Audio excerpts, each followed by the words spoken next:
Cloud, okay. Okay, so we'll call this meeting to order at 6 p.m. on February 23rd by Zoom. And we have at the meeting currently Matt Gagner, John Sanborn, and myself. Jim Philbrook has been very ill with a appendicitis operation, which has been very difficult. So he's still recovering and probably will be back, he hopes, next week. So he's had a rough time of it. And I have to say that Andrea and Kim, they've been doing a wonderful job. Unbelievable. So I'll take a motion to accept the prior meeting minutes for February 9th. I'll make a motion to accept the February 9th Board of Health meeting minutes. I'll second that motion. All in favor, say aye. Aye. Motion carries unanimously. So under old business, we have Berry Corner Road. And just to refresh us, what we did at the last meeting was John made a motion and it passed, and the motion said Charlton has a well contamination, has had well contamination throughout various areas of the town. Municipal water has been provided to some of these areas. Other areas may not have well contamination, even in areas where municipal water was supplied. Call the Board of Health to find out if there is potential contamination in this area. And the motion that we made was to put this on the assessor cards so people, if they saw the assessor's card, would know about it when the property was transferred to ownership. Hi, Roger. And so that can be done, but we need to know when a property is going to be transferred. Now, there is a system that Matt, you had talked about, a town hall that was shown to the departments last year, and then COVID hit and then it stopped. But according to Andrew, that program is now going to go ahead. So it's not in place yet, but basically it's a communication program, as I understand it, between all the departments in the town. So that may be, it's possible we could find out what properties are being transferred through that method. The other thing I thought of was every week, the Stonebridge Press, the Charlton Villagers comes out with the houses that have been bought and sold in Charlton that week. Could we use those? What are your thoughts about this, John? Well, it's a little after the fact, but it's better than what we've got now, that's for sure. I hate like heck to put a burden on town departments, whether it's ours or others.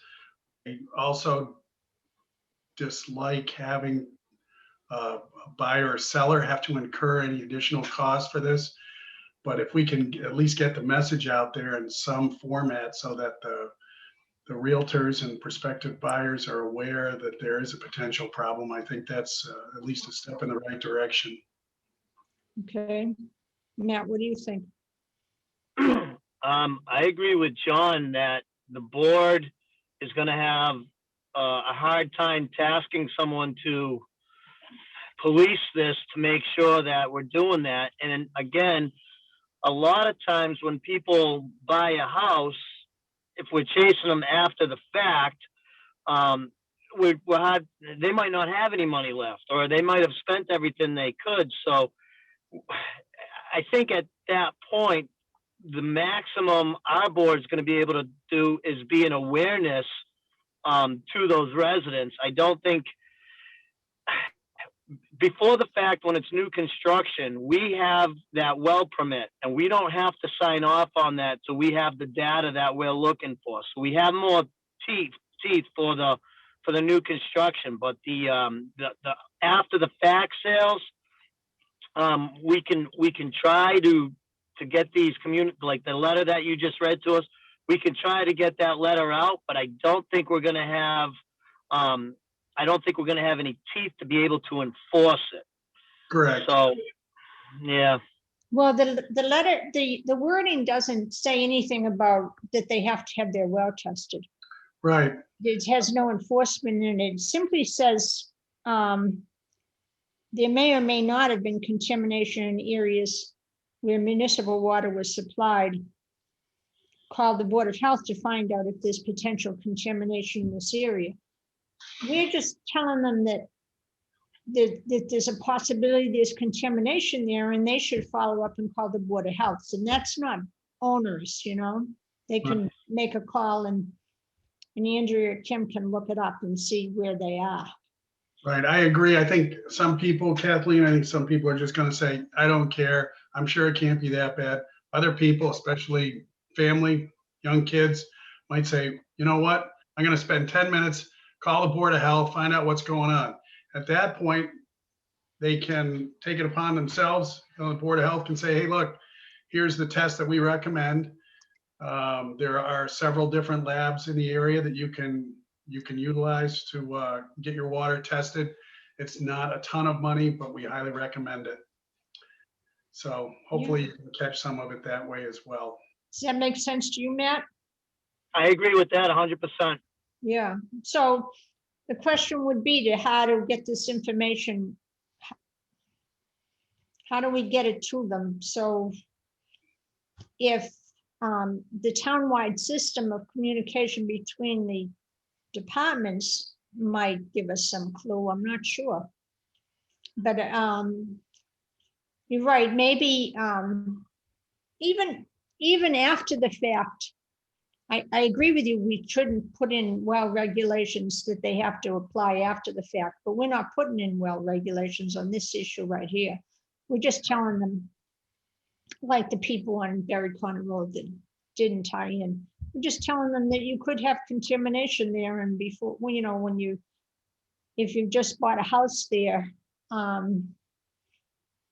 you know, call the Board of Health and find out what the story is. So, but how do we know when the house is changed hands? So those people on that road right now are on the other roads too. They're perfectly happy to keep their own wells, right? Some of them, but they're going to sell it eventually. And when they do, the new people have to be made aware that there has been problems in this area, right? Yes. So how do we I mean, could we use what's in the newspapers every week and use that and just throw them off a letter? Well, we could. It's still a little bit of work. The expense, of course, is practically nothing, because there can't be more than half a dozen or so sales per week, I would say. I read them all the time, and there's only, you know, like you just said, a half a dozen at the most. Right. Yeah. So you could do that. That's actually not a horrible idea, because as we discussed, the realtor may or may not get a hold of the property card through the assessor's office. They may or may not take that message and forward it on to a prospective buyer, especially if they know that it could cause some sort of consternation with a buyer. They don't want to scare them off.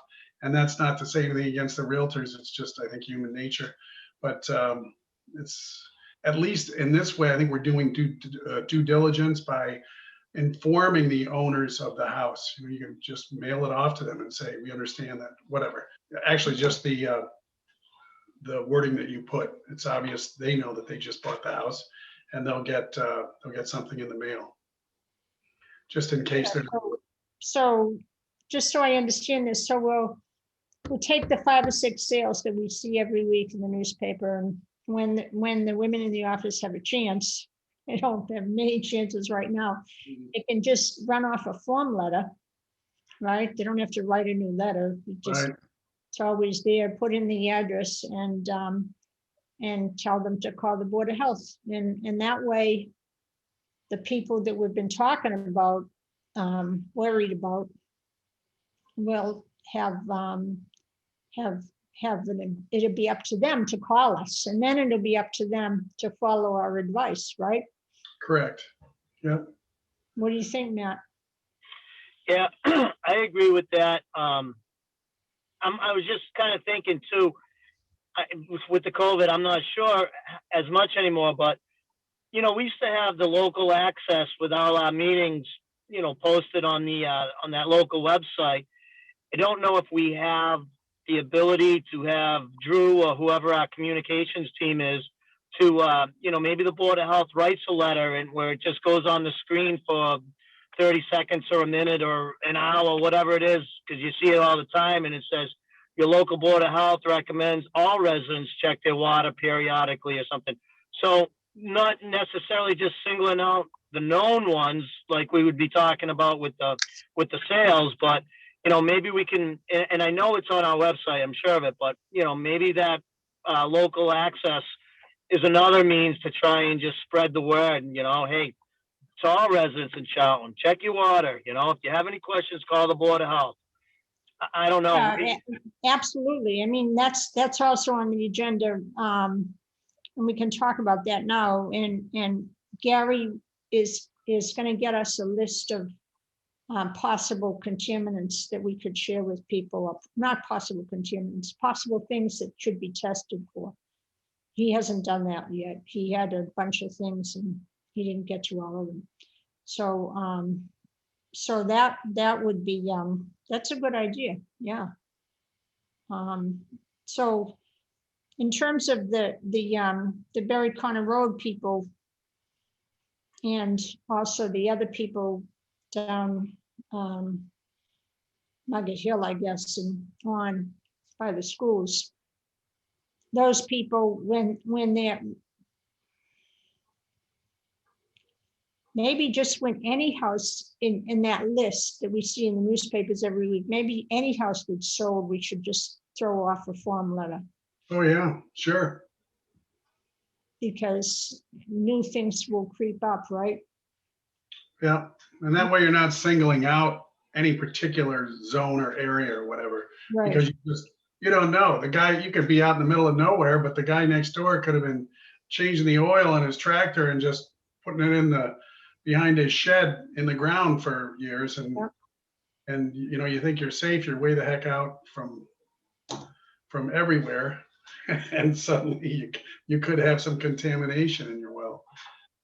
Okay, well, if it's all right with you, I'll talk to Andrea about that, doing it that way, and see what she thinks. Since she's the one who would have to do it. Okay, anything else on that Berry Corner Road issue? No, not for me. And John, thank you for coming up with the language. I think it's good and help to explain things to people. Cemetery Gould Road update on water testing with DEP and ExxonMobil. I haven't heard anything from Exxon. They're supposed to have a big meeting with the town on March 15th. I haven't heard back from them. I think I talked to Gary today, and he's waiting for the PIP draft report that has to be completed and shared on that March 15th date. So he was going to check with them and get back to us. And that's all I have on that. Matt? So I as well spoke with Gary on this issue out of one of our local meetings. We were talking about it, and ExxonMobil is going to be required to answer the questions that we ask them if they have the information. However, if we don't ask the question, they're not required to give it to us. And this is why we brought a professional that deals with these things, like Gary, and onto our team. And we were just talking about what to ask, what to expect, how it's going to play out, and this and that. And I think when Gary does get back to us with the info, I think our board's going to just sit back and just not that we don't already, but we're just absolutely going to say it was worth $1 million to have Gary come support us, Yeah, because we were chatting, and one of the things that was coming up, you know, certainly one that came from my brain, because I don't live in the scientific world that Gary does.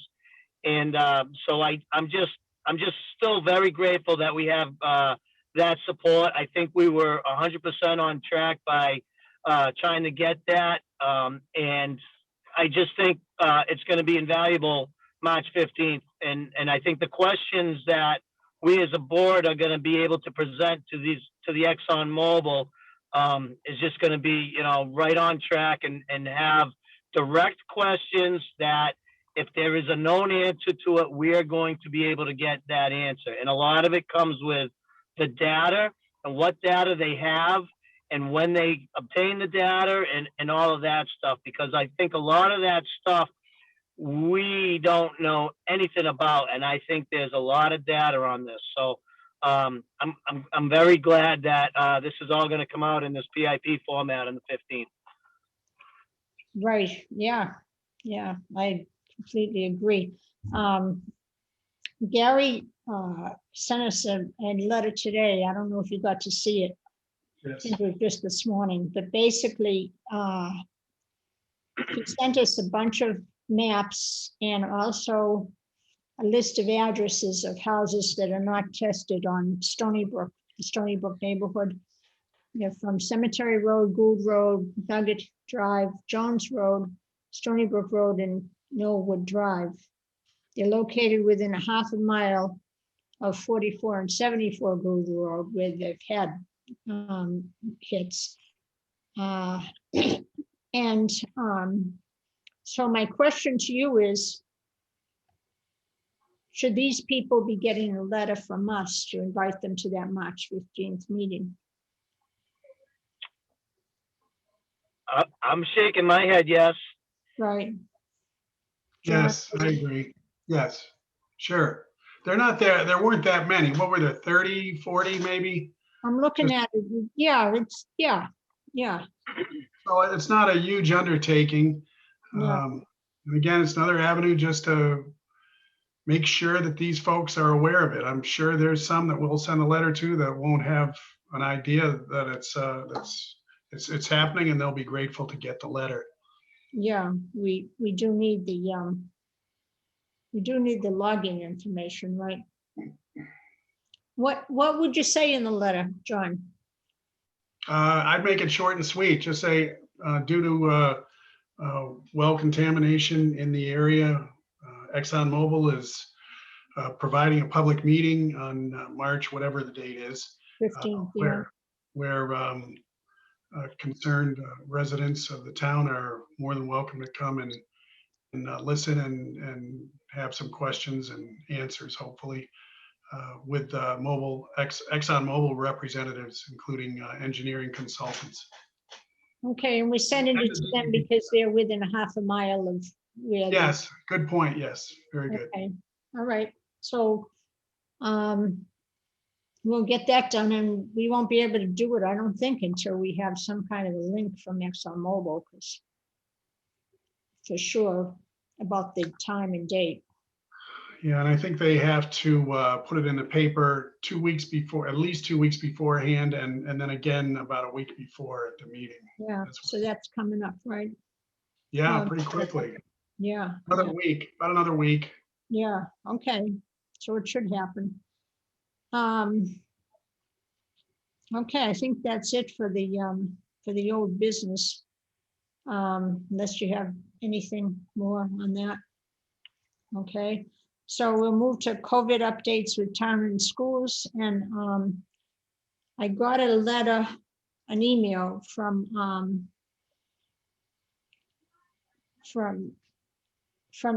the chairperson of the W. Charlton Regional School System, Kenny Lafayette. And he said he wanted to know if this board would agree to support the school committee meeting in open session instead of remotely. And he said tell them that I inquired for the main reason that our staff is back in the building. So in my humble opinion, sends a message when the school committee also returns to the buildings. And he will need to bring it before the school committee. And I wrote back to him right away because I said the town hall is still closed. He wrote to me and Jennifer at Dudley. I wrote back that the town hall is still essentially closed. You have to sign in and go through all that palaver to get in.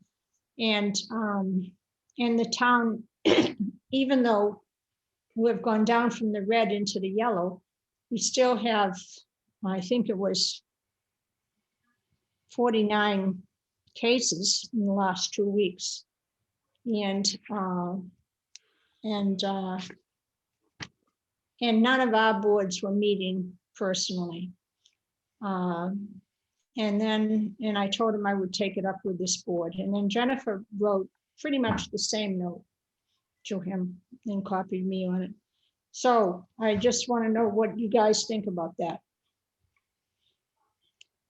John? It's interesting. I don't have a problem with it. If they could follow all the COVID protocols, I'm assuming that this would have to be in a pretty wide area. And did you mention if the public was going to be invited to this as No, it well? wouldn't. It'd be just the school committee members. Okay, so Yeah. they could be up on stage in the auditorium in one of the schools and be 10 feet apart from each other probably. And I don't think there would be a problem with Drew getting it taped, although I don't see how much they would get for how much more they would get out of that versus remote. Matt? Well, I would question, regardless of how our board felt, I would think the school committee is going to do what the school committee does. So I'm surprised that they're even asking our opinion on it. That's true. So I've got no comment to that, but I will agree that our board is meeting remotely. Yeah. Okay. So, what should I say? We just didn't take a vote?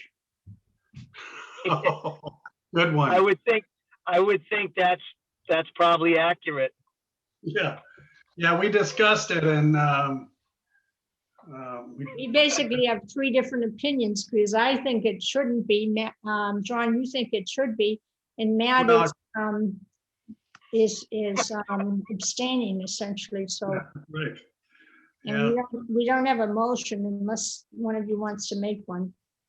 No, I don't think it really pertains to us. I'm still scratching my head trying to figure out how much more they get out of meeting in person with whatever it is, 10 members or whatever, versus doing a Zoom remotely.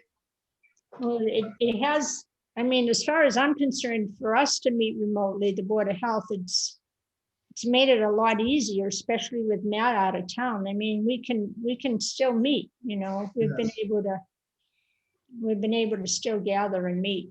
And we in a snow day or anything, we can still meet, right? Yep. And if Matt stays out of town much longer, they're going to pull his residency. I know. Trust me, I know.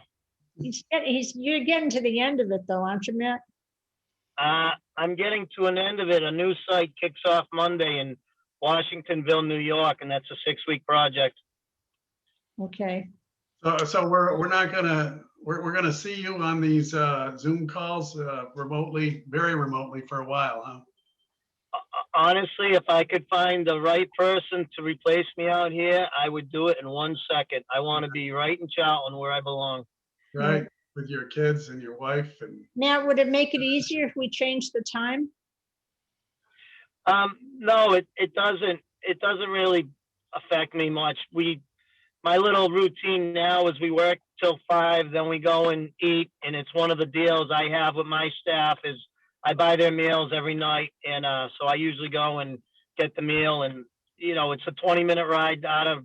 Yeah, it's fine. It's not a problem. Okay. So I have no problem with it whatsoever. All right. The other thing that happened with the schools is that I had a teacher call me saying she was very upset because they were going to increase the size of her class. She's an elementary school teacher substantially, to the point where there'd be like maybe 1 or 2 feet distance between her and all the kids. And I sympathized. I didn't know what to tell her, because we don't have, we've obviously been told to kind of mind our own shop, right? Hmm. And so I just think all the teachers should be vaccinated pretty soon, especially before all the kids come back. But we don't have any control over that, right? I mean, Well, again, it baffles me, and I'm still baffled by it, how when 2 boards unanimously vote for something that was not ridiculous, it was fair. It was fair to say there's been spikes in October, there's been spikes at Thanksgiving. We anticipate a spike right here in Christmas, and when they just don't take that advice and do what they think is better than what the Board of Health knows, it just baffles me to this point, and I'm still that way. So I really have no comment on that. The school committee's been freestyling, doing what they want. They must follow these DESE guidelines or whatever they're intended to follow, and if, as long as they're doing that and they're in compliance that way, I don't know. Besides taking it to Superior Court and really stomping our feet, we do want to be a part of the school committee, and we do want to be part of that team. Although I strongly disagreed with those decisions on that day. well, and your fears were borne out, because there was a quite a big spike after the holidays. So it's come down recently, but it went right up there after the holidays. John, do you have any thoughts? No, it sounds like from what Governor Baker said today, what I caught on the evening news or the late afternoon news, is that they're trying to get these kids back, starting in elementary, full-time or 5 days a week, sometime in April. So hopefully the vaccines will be widely available, including teachers and staff, by then. It's one thing to say that kids generally don't get infected or transmit, and that's fine, but there's still the, when you get that many people into a building, especially middle-aged or older teachers, staff, and support folks, and also parents coming in and out, that you get more likely transmission. So it looks like that's the road that they're going to take, but again, it's 6 or 8 weeks away. So let's hope we get it. Yeah, it just according to the teachers that I talked to, they're going to double up in the classes in March, in the middle of March 15th. So, but again, as Matt says, what can we do without going to Matt? Are you speaking? Yeah, was it proposed mandatory for the teachers or the staff to have the shot, or was that a voluntary program for the staff? You mean when we closed down Charlton Elementary? No, like moving forward with, we're hoping that the vaccines come out and that the teachers take them. But I was just wondering, is that going to be a mandatory deal, or is that going to be a voluntary vaccine? To my knowledge, it's all voluntary.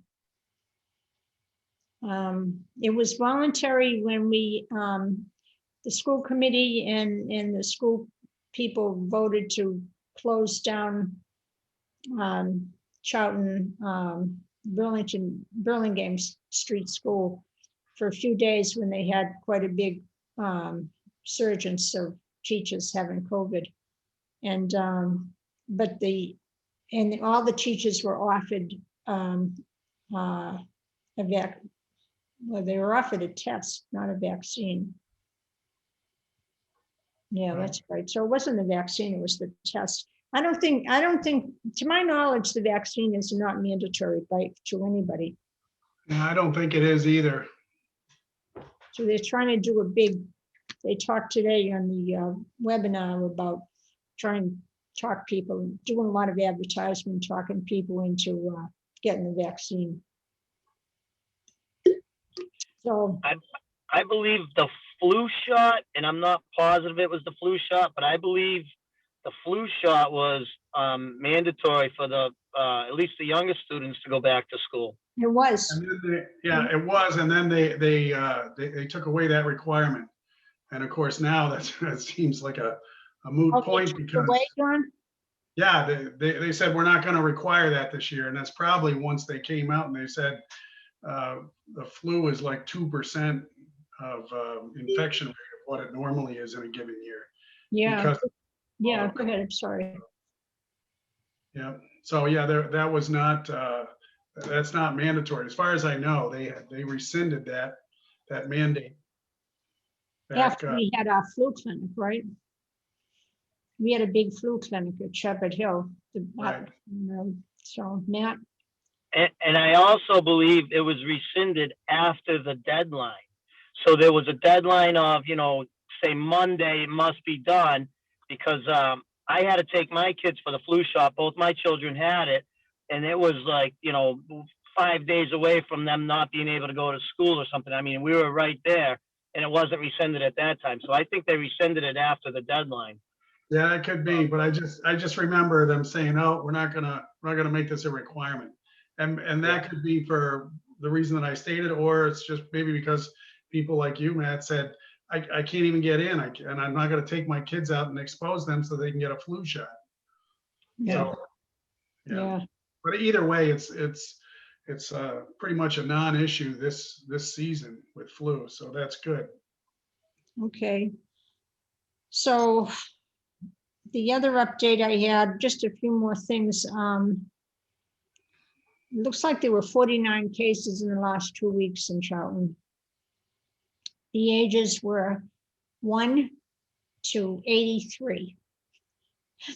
Most of them were not at either end, but most of them, because we have a list of all the ages, and most of them are in their 30s and 40s, really. So, but we are yellow and hopefully edging towards green. And that'll be a blessing. People can, if anybody's watching this, people can click on the town website, and there's a big red thing there that they can fill out a form, and that'll be collected and kept by the Board of Health, by us. And then as soon as we get extra shots, we'll make those calls. In fact, last Friday, we were told that Harrington and Southbridge had 100 extra shots. So this was spread out between all the towns around here. And Dudley called Andrea and said, "You have 10 slots. If you're not going to use them, we'll take them." And Andrea said, "No, we're going to use them." And she called me, and I started calling people, and these are all people that would be eligible. And we got the 10. I think we got more than 10 used up. But if Harrington hadn't used up those 100 shots, then it's possible they wouldn't get as many shots, as much vaccine the next time. So, and they get it, I think they get it all on Friday morning. So this happened last Friday, so it could happen every Friday. But anyway, that's why I would encourage anybody to sign that form that's on the web page. If by any chance they don't have a computer or they're not good at it, they can call the Board of Health, and Andrea Kim will help them fill out the form, or put them on the list anyway, so that they can eventually get a shot. So it's for people under 60, over 65, and or two medical conditions. So you could be 16 years old and get the Pfizer shot if you have two serious medical conditions. But for Moderna, you need to be 18 years old. And so it doesn't matter how old you are. If you have two medical conditions that are serious, that are on the list, actually.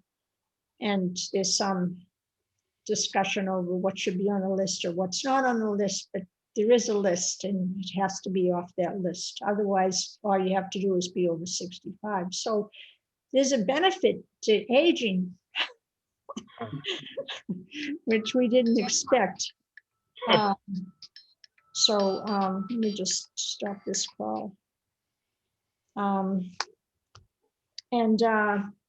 me see if there's anything else here.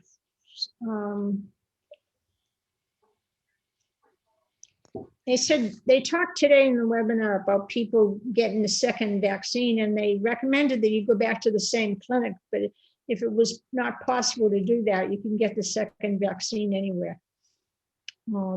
As long as it's the same manufacturer, right? As long as it's, yeah, you want to get, if you got Pfizer, you'll be given a card, and it says whether you got Pfizer or Moderna. So if it was Pfizer, you should get a Pfizer, and if it was Moderna, you should get a Moderna. They did say in extreme cases you could mix them, but it's not very well done. So more vaccine sites are coming out from the state this week, and that'll show up on the map. So it should go pretty fast.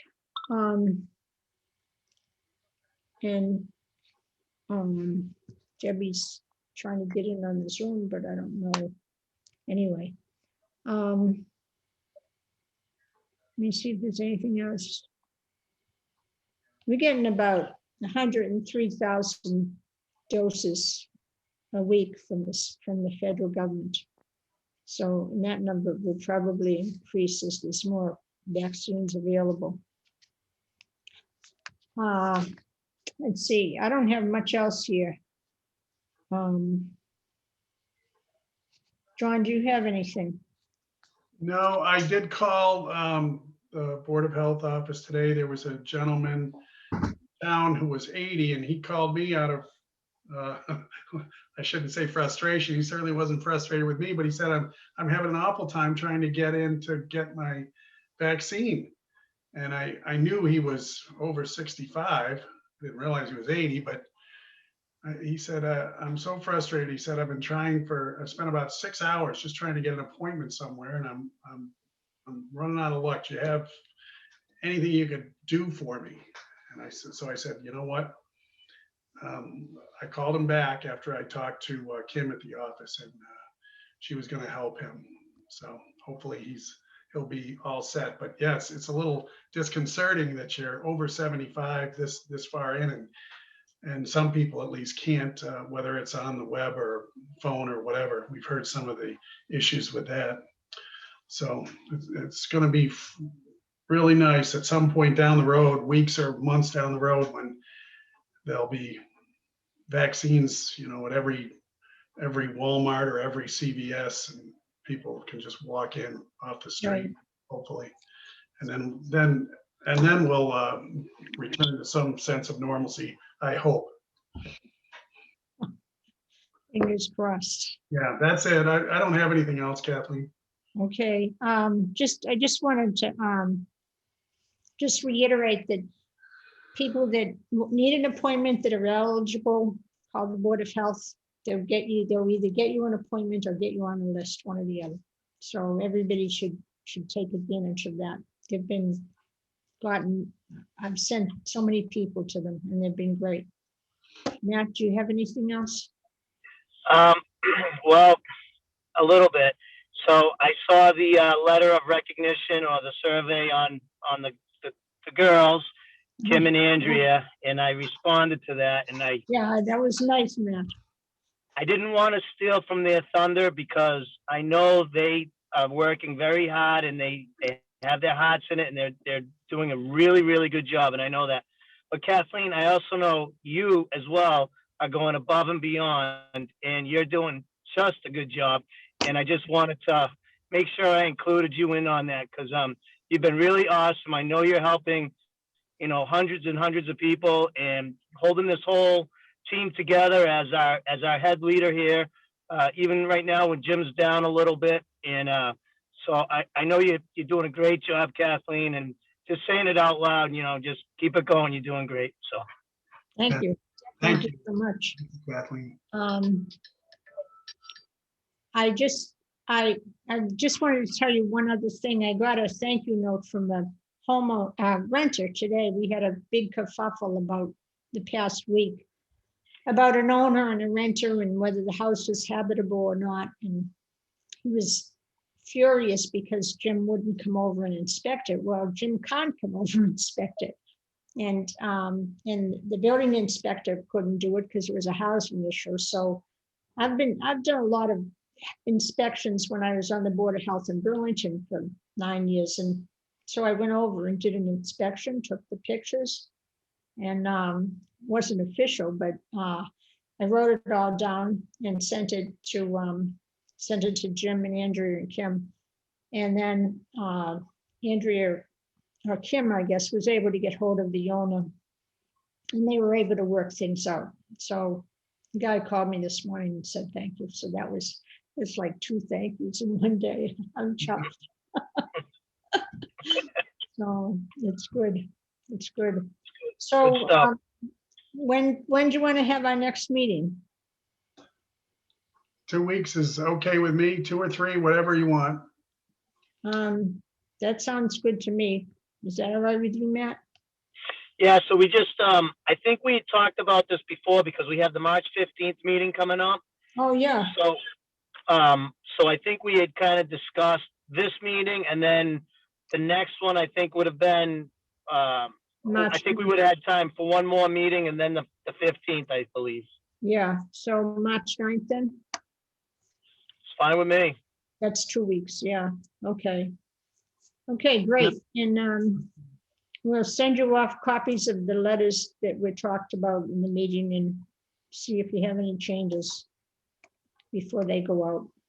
And I think that's all I have, so I would accept a motion to adjourn. Matt, go ahead. I make a motion that we adjourn this meeting at 6:43 p.m. I'll second that motion. All in favor? Aye. Aye. All right, great to see you guys. All right, take care. Take care. Okay, bye-bye.